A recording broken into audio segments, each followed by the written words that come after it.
Hello viewers آج میں آپ کے لیے لایا ہوں فیمس ترکش ایکٹر انجن التان کے 5 بہترین ڈراماز جنہیں آپ اردو ڈبڈ اور اردو سب ٹائٹل میں واچ کر سکتے ہیں۔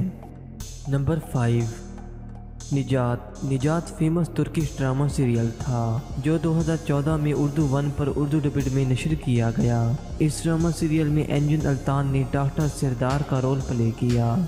نمبر 4، سن جو پاکستان میں 2013 میں یہ ہے میری کہانی کے نام سے ایکسپریس ٹی وی پر اردو ڈبڈ میں ریلیز کیا گیا۔ اس ڈرامہ سیریل میں انجن التان نے حلیل کا رول ادا کیا، جبکہ کل قسطیں اس ڈرامہ سیریل کی اردو ڈبڈ میں 66 ہیں۔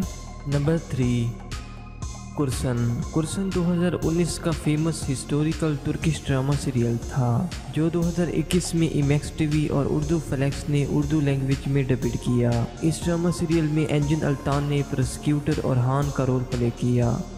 نمبر 2، باربروسلر 2021 کی latest historical Turkish T V series ہے جو 15ویں صدی کے معروف پیری کمانڈر خیرالدین باربروسا کی زندگی پر بنائی گئی ہے۔ اس سیریز میں انجن التان باربروس کا کردار ادا کر رہے ہیں۔ نمبر 1، دیریلیس ارطغرل 2014 کی most popular super hit Turkish historical T V series تھی جس میں انجن التان نے ارطغرل کا کردار ادا کیا، جبکہ اس ڈرامہ سیریل کے کل سیزن 5 ہیں جو اردو ڈبڈ میں غازی ارطغرل کے نام سے مشہور ہیں۔